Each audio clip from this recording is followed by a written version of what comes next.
Birinci sorudan başlayalım inşallah. Assalamu alaikum. Men birinci joldoşum menен ajырашканда сот аркылуу бүткөн, бирок талак берген эмес. Андан соң 7 ай өтүп мен экинчи турмушка чыктым, никеге турганбыз. Нике тууралуу толук маалымат берип коесузбуз. Машалла, толук маалымат дегенде өтө чоң көп маалымат керек болот, бирок негизинде биринчиси ошол туура түшүш керек. Ошол аял киши башка аялдан ажыраган болуш, эркектен ажыраган болуш керек болот. Ошондон нике өтөт да. Мындай айтканда, эгер аял киши күйөөгө тийген болсо, ошо күйөөсүнөн талак албаган болсо, анда субханалла анын никеси дурус болбойт. Башка жерге тийгенге болбойт. Биздин мазхабта субханалла, эгерде күйөөсү белгисиз тарапка бир нече жылга жоголуп кеткен болсо, 90 жылга чейин болсо дагы ошол никеси өтпөйт. Ошол себептен күйөөсү талак бермейт. Эми бул жерде сот аркылуу болгондо бир талак түшөт деп айтабыз. Ошондой болсо деле азыр бобо сиздин кылган нерсеңизди муфтиятка барып, талакка фатва бөлүмү бар, талакка маселесин чечип алганыңыз жакшыраак. Бияктан эми жалпылай түрдө сизди сураш керек. Ошол жерге барганда күйөөңүздү, мурунку күйөөңүздү, азыр өзүңүздү субхан отургузуп алып туруп сурашат. Ошондон кийин маселе чечилет. Талак маселесинде бир эле суроо берип коюп чечилет. Бирок туура талак деген сөз 3 жолу айтылса, талак автоматически түшөт деп айтабыз. Ал кандай акыбалда болсун деп атабыз. Мас болсун, тас болсун, наша жегип алсын, ачууланып турсун, ачууланбай эле койсун, эмнекен ошо түшөт деп айтабыз. Эмне себептен? Анткени көбүлөрү мисалы алса талакты оюнчук кылып алгандар бар. Бул жөн оюнчук нерсе эмес. Бир жолу айтылганда бир талак түшөт, 2 жолу 2 талак түшөт, 3 жолу 3 талак толук түшүп калат дагы нике үзүлөт. Болду, сиз эми эрде аял боло албайсыз. Кимде эми талак берип коюп жашап жүргөн болсо, анда алардын жашоосу зына болуп эсептелет. Түшүнөсүзбү? Ошол себептен мындан этият болуш керек. Кээ бирлер бар, мисалы эми талак менен деле мындай айтып алган, өзү билбейт ал эмнени айтып алганын делечи. Эми андай маселе дагы бар, аны да караш керек. Ошондой. Лечебный тампон колдонуп жатканда намаз окуса болот, эч проблема жок, иншалла. Анткени себеп ал дары эле, ал агып турган нерсе эмес. Айылга барып же иштен чыгып үйгө келгенде, үйгө кирбей туруп тазалыкка барса эмне болот? Мен жолдошум талаадан тапкан ырыскын сен берекесин кетирин деп урушат. Ушул чынбы?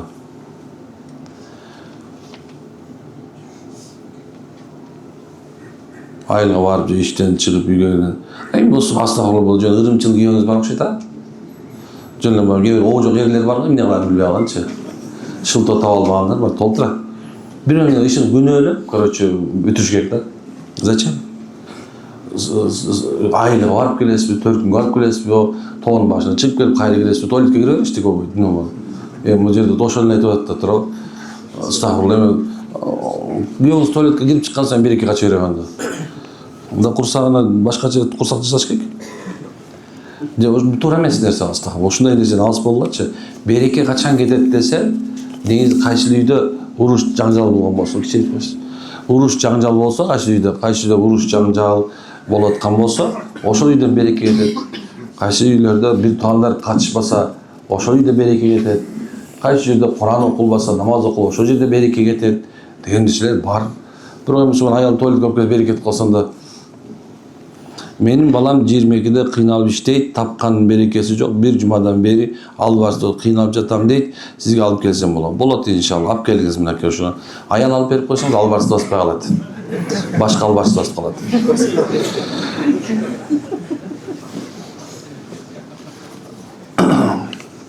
Ассалам устаз, кече бул жерге келгенде этек кирим келип калды, сизге кирип көрдүм, дем салган жерде отурдум, болот, иншалла, болот, кыжат болбогон иншалла. Сиздин ооруңуз, биз жөөт эмеспиз да. Жөөттөр да ушундай. Аял кишинин этек келип калса, аларды эмне дейт, жанагындай нажас дешет. Биз жок андай дебейбиз, машалла. Биз аялдар биздин энелерибиз, биздин аялдар биздин карындаштарыбыз, машалла. Алар ошол акыбалда тамак жасаса да жей беребиз. Эч кандай болгон нерсеси эрдалык мамиле менен колдоно албайбыз. Башка нерсеси калган убакта халал, таза, кыжаат болбогон. Демге отурсаңыз болот, болгон нерсеси жанагындай мечитке кире албай каласыз, Куран окуйбайсыз, намаз окуйбайсыз, субханалла. Караңыз кандай нерсе. Намаздын да казасын керек болсо, эмне кылбайт? Намаздын да казасын керек болсо окуп бербейт. Эмне себептен? Анткени ошол Алла Тааланын берген жеңилчилиги аялдар үчүн. Ошол себептен ошол акыбалда негизинде эркек киши дагы этият болуш керек. аял киши ооруп атканда өтө аялды кыйнап кошулуп койбош керек, болбойт андай, күнөө болот, макул, чоң күнөө болот, субханалла. Ошол мезгилде шариятыбыз ушул аял кишини ооруп турган мезгилинде аябай аяр мамиле кылганга буйрат, субханалла. Устаз күйөөм менен ажырашайынбы же жашай берейинби? Акыркы четимин сиз чыгарып бериңизчи. Кабылыңызга 5 мүнөттө кабыл алсаңыз, кыскача айтып берейин, сураныч кабыл алыңыз дейт. Макул, иншалла, макул. Пока ажырашпай туруңуз эми.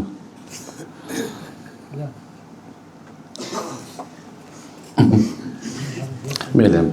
Бул да болсо серьезный ана мага бересиз, а? Bir ишкер досум 2 миллион, башка жазылат да негизи, 2 миллион сом акчаң болсо мурабаха түрүндө бизнес кылалы деди. 2 миллиондон айына сага 100 000 айлык чыгарып берем деди.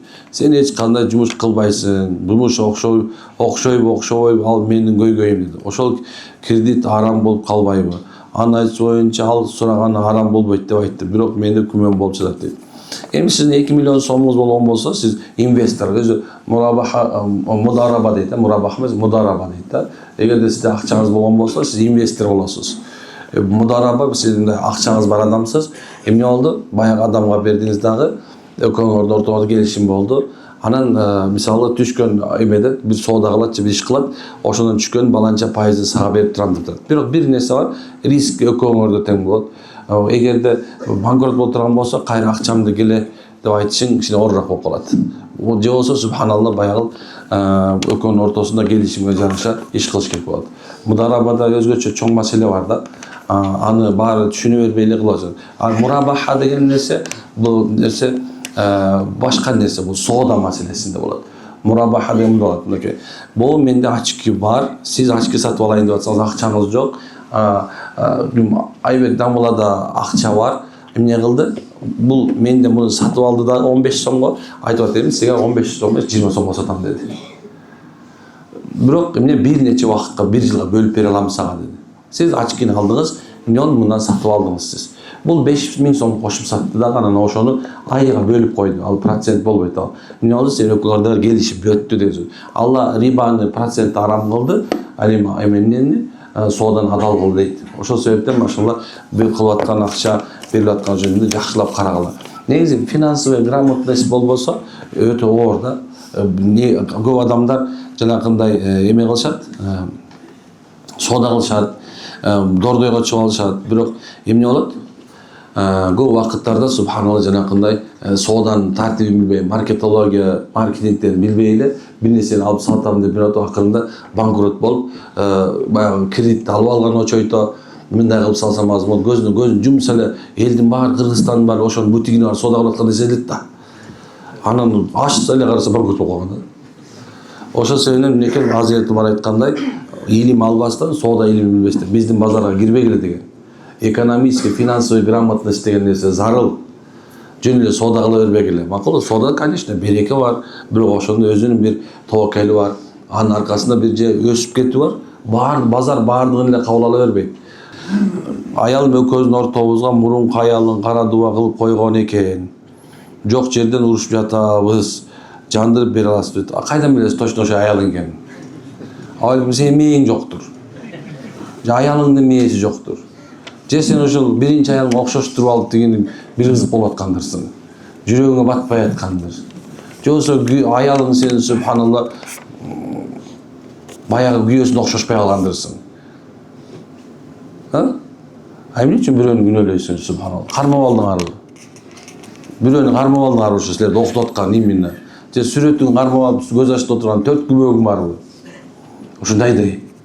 Бирөө окутту деп айтыштардан мурда ошол нерсени сен 4 күбөгүң болуш керек. 4тө келбей, баландай сен ушунча окутуп аткан жерде мен кармап алдым деш керек 4тө. 4тө дагы мощный болуш керек да, мондай.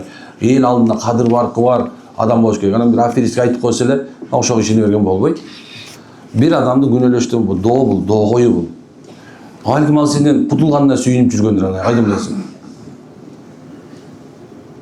Жөн эле аял ажыраша бербейт. Негизи жөн эле аял эркектен кача бербейт. Же болсо эркек аялдан жөн эле кача бербейт. Түшүнүп атасызбы? Же датоо акмак болуш керек экөөдөн келе со. Жол болсо датоо сен субханалла ошону жеткизип коюшуң керек болот. Ошондой. Жатасыздар, бирөөнү күнөөлөбөгүлө. Кармап алган жоксуң, не пойми не вор дейт. Ошо сени кармап алган жоксуңбу? Кой эле, кой. Мындай дебегиле. Макулбу? Устаз, менин жолдошум аябай жакшы адам дуа кылып коймушчу, машалла. Аллаху акбар. Мына жакшы. Машалла, жолдошу аябай сонун экен, машалла. Аллам мактап койсо, эркекти мактаса таң каласың азыр заманда. Жүрөгүң жылып калат, машалла. Мында неужели дагы эркек жакшы эркек калыптыр депчи. Чындай. Мен только негатив угам да. Күйөөм шүбүшүк катын келе сол. Ушундай да только ушундай. Анан ошондой жарпыңды ачып, жазып мындай көңүлүңдү ачып, жарпыңды ачып коюп турган сөз бар го. Мындай бир жыргап каласың да, машалла. Азыр ушундай болуп калды. О, тиякта бир келесо, бар машинеси аялды салып коюптур. Ит аялымас, өзү ошомас. Аны бирөө телефондон терезеден тартып алган. Мына зордулук, мына кейиндер дагы. Эмне да? Жок азыр. Абизер мына. Өзү эмнеге урушуп атканын билбейт ал экөөнүнчү. Бирок терезеден тартып алган телефонго интернетке чыгарып ийген. Бүткүл Кыргызстан эркектер бар абизерден анчы. Анама тепкилеп эле жатып калат, абижинийларчы. Бүттү мына. Ошондой бир заман болду, астагфирулла. Базарда кардар машинаны 10 сомго алам деп издеп атса, сен машинаны 8 сомго сатсаң, кардар 10 сомго сатсаң, адалбы же болбосо өзүңүн 8 сом акчаны сатып алып, анан 10 сомго сатуу керекпи? Эми субханалла мындай да, базарда эки жинди бар да. Бирөө сатат, бирөө алат. Каласаң машинеңди 15 деп кое бер. Анан кийин түшөсүңбү, жок деп тура берсең болот. Апенди дей субханалла. Акырында мактап өзүң ишенип кетпи аны. Сон машина экен депчи. Ошондой да бул сакал сылаганчы содачы. Кааласаң 8 сомго сат, кааласаң 10 сомго сат. Болду, өкмөт кол алышыңар, ас болду, мына келе калды, бүттү, өттү, кетти. Асlan менин досум ыраазычылык айтты. Жолдошум көп ичип үй бүлөсү ажырашуу алдында турган. Сиз себеп көрүп, азыр жакшы. Адам жакшы ниет кылып аракет кылса, Алла шифа берет иншалла. Үмүт менен келгендерге дейт. Силерге экен бул. Назар менен көз түйүн айырмасы бар. Өкө тең бир эле. Бирөө назар деп казак туугандар айтат экен, бизде көз түй деп айтабыз да. Анан назар деп түрктөр да айтат, назар деп түркмөндөр да айтат. Өз арабтын сөзү, бирок мындай өзгөрүп кеткен. Кыргызча болсо көз түй деп айтабыз, машалла, эч нерсе эмес. Алламыз разы болсун. Суроом, биз үйдөн ар кандай ийне тыйын таба ала беребиз, бирок билбестик менен кол менен эле камыргытып жүрдүк. Окутуу болсо, сиз да алга келгенде билет беле. Жок эми окутулган нерсе жок болсо билинбейт да, эч проблема жок. Эми ушундай да, кээ бирде чөнтөгүнөн тыйын түшүп калат. Кээ бирде сиз бир нерсени тигип аткан безде колуңузга ийне түшүп кетиши мүмкүн. Андай вариант да турабы. Ана окутулгандын баш жагы капкара болот. Ийненин баштарычы карарып калат, атайын ошондо окушат. Бүт эле ийненин башы жөн эле ийне болуп, анан ошол мындай байланган жиптер болушу мүмкүн. Ассаламу алейкум, бутум ысый берет. Бул кара дуан белгиси. Муздак суу салсаңыз муздак калат. Жак, бул боорумузда проблема бар деген сөз. Боорумузду каратып коесуз. Биз сизди аябай сыйлайбыз. Мен үйлөнүп атканда келинчегимдин сигарет чеккенин билип алгам. Сигаретин тышта десем өлгөнгө чейин чегем деп айтат. Эмне кылсам болот? Өппөй коюңуз. Ошол, эмне дейм башка эми? Алып атканда карабайт белең анан. Сигарет чегип атканын көрсөң албай коет белең. Эмне кылабыз эми? Баягы менин досум айткандай, алганга чейин көздү мындай ачыш керек болчу. Эми мындай жашаш керек да. Көз жумап жашаш керек. Ажырашып кетип айта албайбыз биз. Алким сигарет чеккен жаман жагы болсо, алким бияна сизге жакшы мамиле кылар күнү түнү. Алким балдарыңыз жакшы карап аткандыр. Алким апаңыз жакшы карап аткан. Жакшы жагында карап кое бергиле. Ошондой нерсе да. Туурабы? Туурабы? Баш ийкеп кое эле туура эмес кылат. Салам алейкум. Каалоо менен ниеттин айырмасын түшүнүп бергилчи. Ниет деген сөз бул субханалла адамдын бир кыла турган ишине бир багыт берүүчү ой. Ал эми каалоо бул сиз мындай көзүңүз менен, жыты менен, даамы менен, уу менен мындай талап кылынган нерсе бул каалоо. Түшүндүңбү? Ниет бул ар бир амалдын башы. Мындай айтканда, ошол нерсеге багыт бере турган ой. Бул ниет ойдон болот. Дагы бир ниет бар, иншалла жүрөктөн бар. Экөөнүн айырмасы бар. Бул кыска, бул узак болот. Түшүнүш керек ушуну. Бул кыска, бул узун, бул кыска болот.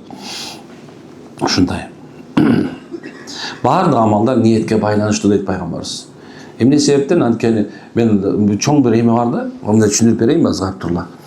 Адам жөн эле мисалы сиз кетип баратасыңар, кетип баратканда бир ойду аласыңар. Так, мындай кылсам, быйыл Кудай буйрса, атамдыкына барып үй баштайм. Ошо үйдү курганда биринчи кандай курушум керек? Так, эми өзүм чертежин чизем жоксо бир инженерге барсамбы, конструкторго барсамбы? Так, ойлонуп кет, кайсы конструктор жакшы? Так, атиги жакшы деп атат, бирок кичине кымбатыраак экен, так. Анда мындай кылайын. Баягы байкемдин үйүн көрдүм эле, ошонун чертежи барбы? Ошону алсамбы? Жок. А башка аныкына окшош болуп калса да, байкем таарынып калсачы, башка чарасы калбайм мен. Ойлонуп баратасың. Эмне болду? Сен тыянак болуп баратасың, кетип барат. Сала аламбы же сала албаймбы? Быйыл акча кандай болот экен? Но я нормально, не нормально болот. Таластар ойлойт. Так, ат башыда так, койлор үйдө кетти, семиз келе семичпейби? Нарындыктар ушуну ойлойт. Көлүктөр так, сезон нормально, не нормально болот. Так, киши канча келет болду экен? Так, быйыл канчадан коет болду экенбиз? Так, бос териликтер кимди сабайт болду экенбиз? Ушундай адам оюна кетип барат, бир жерге такалдың. Такалып атасың, кантип такалдың? Болобу же болбой калабы деген. Болду эми. Сен эми ойлогон оюңда адаштыгың жок, все. Эгер десең ушу кыла турган нерсеңди мен быйыл мону кылам деп туруп, таваккал кылып туруп баштап кете турган болсоң, мынакей сен уже багыт алдың. Эми бул бүтөт. Көрдүкпү? Ойлогон ой ниетке айланат. А ниет максатка айланат, максат болсо сөз ишке ашат. Эгер туура эмес ойлонуп алсаң, анда депрессияга түшөсүң. Ошондой.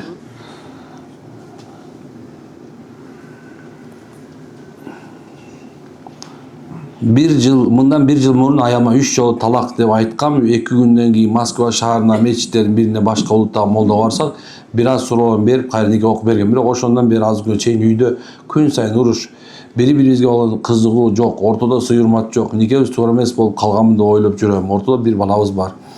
Жок, эмне үчүн? Ал молдо деле субханалла сизди сурады да, анан кийин нике кыйды. Аны эгерде урушуп аткан болсоңор, мен бир нерсе айтайын, субханалла, эркек менен аял урушуп аткан болсочу, бул бир эле маселе деп коет. Мен жакшы бир молдокелерден бирөөсү бар, ушул сөз айтат да. Эгерде эки адам бири-биринин жанында туруп алып кыйкырышып атса, урушуп атса, если два человека сидят и разборку делают, кричат на друг друга, значит, ихняя душа уже рассталась, у них близости нету.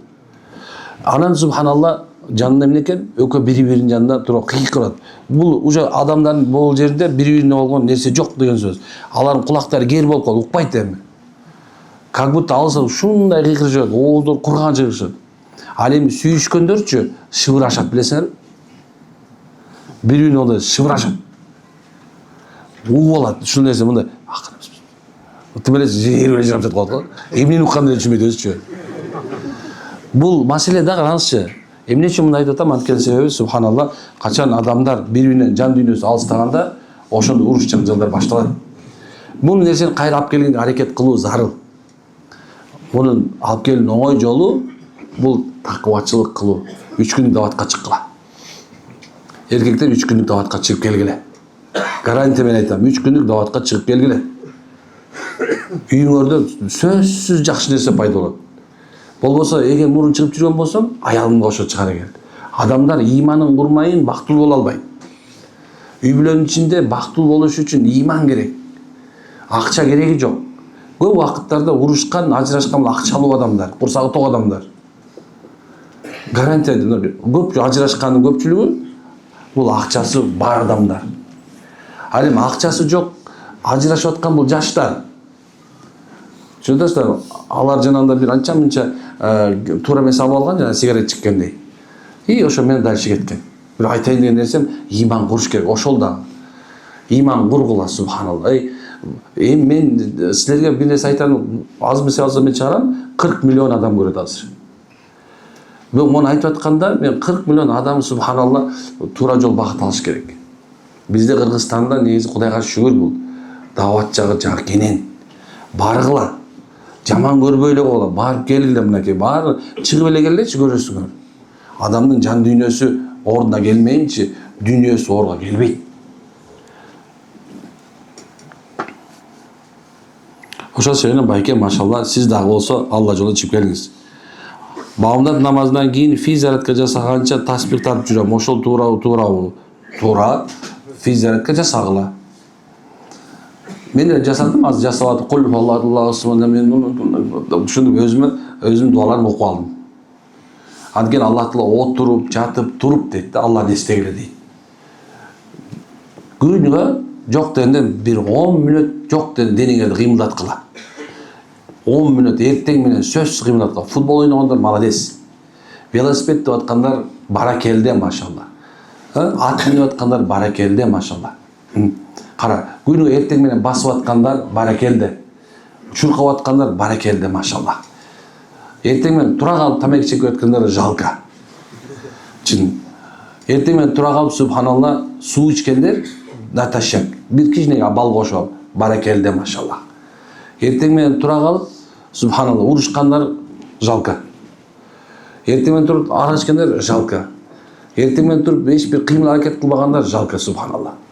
Жашоосунда дисциплина жок адамдарды жалко просточу. Дисциплина жашоосунда максат жок адамдарды жалко да субханалла. Ошол себептен күнүнкү жок дегенде кыймыл аракет кылгыла. Бул мындай сааттар турлар, азыр мына мен көчөнү тамаша айтып атам, эмне кыласыңар, алтын сааттар сатып алып атам. Эмне кыласыңар? Ушул нерселерди карагыла. Эмне үчүн анткенсе заман бөлөк азыр. Баары отуруп эле калдык. Ал бул болсо айтат 15 мүнөттөн тур кыймылдады бар, дырт деп коет. Мында карасаң, кой, акылың болсо жок дегенде темир дугасың да. Акылың жок болсо, 100 киши кылса да мээң жок болгон зачем? Колдон кула субхана замандын бир жакшы нерселери машалла. Түшүнүп атабы?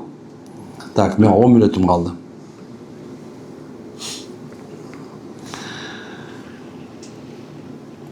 Асалыштар биз ажырашкан эмес, бирок чогуу жашай албай жатабыз. Кандай амал кылсак болот? Буюрса дем салдырып ниеттер түзөп жатабыз. Болду, Кудай буюрса, ажырашпасаңыз да Кудай буюрса, ниетти кылып келипсиз, Алла насип берсе орнотот. Өзү мындай да, кээ бир убактарда ойлой берем да, мен чисто из мына жашоодо принципинде бир эмен айтып берейин силерге. Мына биякты кое туралы.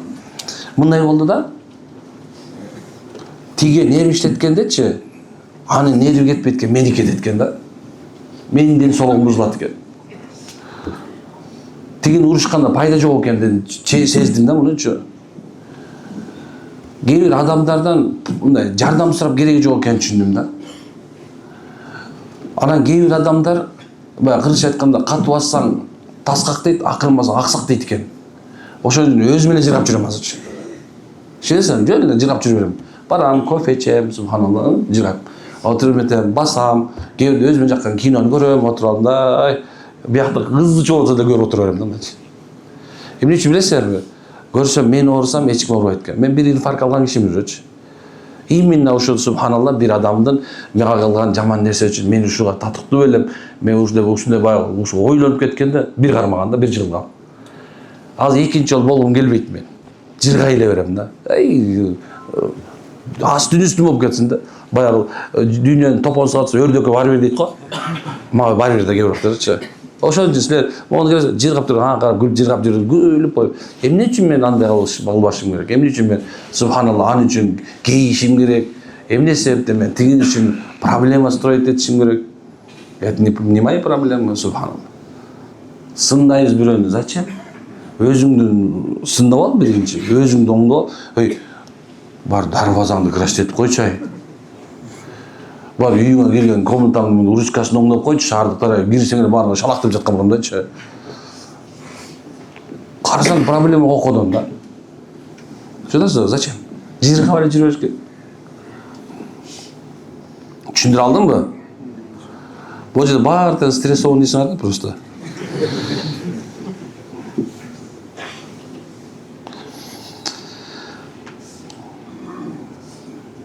Саламатсыз, мен жолдошум менен сот аркылуу жашканда өзү келип кол коюп берген талакка жатпай бир талак түшкөн болот. үй бүлө сизден кеңеш алайын дегем, кичине убактыңызды бөлүп кеңеш берип коюңузчу мүмкүн. Иншалла беребиз, эмне үчүн бербейт экенбиз. Мен жан дүйнөм ооруп жатат, анан жолдошум жок, бирөө менен таанышсам, эртеси сүйлөшкүм келбей калат. Түшүнбөй калып, суроonu жооп берип коесузбу? Срочно тие калышыңыз керек экен да. Ошол эле күнүчү. И болбош үчүнчү. Зикир тарткан ниетти кандай оңдош керек, ойдо тартыш керек. Башында Алла ыраазы үчүн деп тарта, бирок бир максатты көздөп тартсаң болот дейт. Эми субханалла зикирди кээ бирде максат коюп, ниет койбой, максат койбой деле окуй берсе болот. Макулбу? Иши тилиң ным болуп турсун дайыма. Кудайга шүгүр де, ошо сен тесбих тартып зикир кылып атканыңа болду. Анан эгерде баягы кээ бирлер бар, баланча жолу айтсаң үй болот экен, баланча жолу күйөөгө теткенсиң, баланча жолу аял болот экен деп берет го. Ушул нерсени токтоткулачы. Андай нерсени токтоткула да. Эми тагдырың пока боло элек экен, күйөөгө тие элексиң. Тагдырың пока жок экен, катнала элексиң. Ал сен тагдырыңдан зикир кыла берсең, тагдыр могу чуркап келип бирөөгө, мен сага тем жата албайт да. Бой өстүрүүнүн дуасы болобу дейт. Аны атаң менен апаңан сура.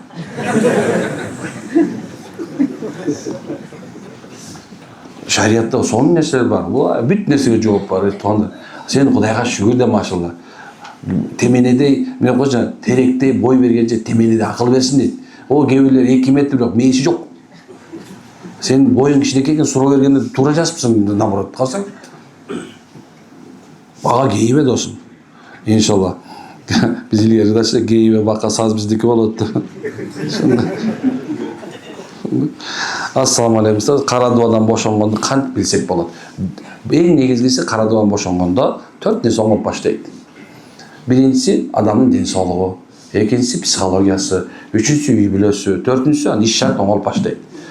Сразу болбосо дагы, балким эгер мисалы ден соолугуна окутулган болсо, ден соолугу оңолуп калат. Ишине болбосо, иш оңолуп калат. Ошентип иншалла акырын менен ондай белгилер болот, болбой койбойт туган. Баардыгынын өз немеси бар, мындай закон ченеми бар, иншалла оңолот Кудай кааласа. Буякчаны өтө берейин. Шашкан жоксуңарбы? Болду энди. Ассаламу алейкум. Гепатит Б'ден айырса болобу? СМС алып талак берсе болобу? Эми гепатиттин баардыгы жакшынакай врачтардын айтуу боюнча жакшы жана правильный питание кылсаңыз, голодовка кылсаңыз, да бирдемелер кылсаңыз, иншалла гепатит өзү айгат экен. Аны эми дем салганда айгабы деген точно билбейм, айта албайм. Анткени биз баардыгына кайра байлап тиге байлайм да. Эгер көз тийгенден болсо, көз тийип кеткенден кийин иншалла айып кетиши мүмкүн деп айтабыз. Бирок именно ошо болуп калсаңыз, эми балким кээ бирлери арак ичип гепатит болуп калат, кээ бирлердин бир нерсени жугуп калып атат. Ал тиешеси жок да. Мисалы зубной барсаң, стоматологко барсаң, карап кой, стерильный болсун, одноразовый болсун. Ошондой нерсе карап койгула да. Аны СМС аркылуу да талак түшөт, ооба. Эч билмес жок. Аллахумма салли ва саллим. Ичкилик көп ичкендерге көбүрөөк айтып бере аласызбы? Эмне жөнүндө? Арак жөнүндө мээси жоктор алар. Мындай карап көрдүм. Ичкендердин баштарын мынтап көрсөм эч кимде мүйүз чыгыптыр. Ошондон кийин ойлоп калдым, жөн эле экен деп. Мүйүз чыгайтпакпы, ичкиле демекмин да. Мүйүз да чыкпайт экен даже. Ошондой. Болгон нерсеси бай академик бир кимде Медведев деген бир деген бар экен, орустун. Аны ошол эки эмеси Авриде пьянство деп ошо эме жазып чыгат. Аны карасам айтат да, бул дейт, кара ичкенде баштын адам жана мас болуп атканы дейт да, ал кайф алып жыргап атканда мас болбойт экен ал. Адамдын мээсинде миллиарддаган клеткалар бар экен, ошо клеткалар биздин денебизге жана арак киргенде өлөт экен бул. Өлгөндөн кийин ал эмнекен ошондо отуруп бөйрөк аркылуу табакка түшүп, анан сийдик болуп чыгат экен. Адамдар ичкенде клеткалар өлгөндө ал восстановление болбой ошондо жана мас болуп аткан жана жинди болуп маймыл болуп аткан ошо экен көрсөтчү. Ал жөн эле эметпи? Биздин организмге бул негизи субхана пайда бербейт. Врачтар айтса деле, кээ бир айтып аткан, мага канымды суюлуп турушу керек. Аспирин деле ичип кой, 4төн бери суюлуп калат ошондой эле. Обязательно за коньяк ичиш керекпи? Ошондой. Аял киши үчүн парз болгон нерсе кыскача айтып берсеңиз. Эң чоң парз аял кишиге Аллага ширк келтирбеш, экинчиси субханалла намаз окуу, үчүнчүсү орозо тутуш, төртүнчүсү бай болсо зекет бериш, бай болсо ажыга барыш. Анын эң чоң нерсеси 6-парзы бул субханалла emneкен жабынып жүрүү парыз.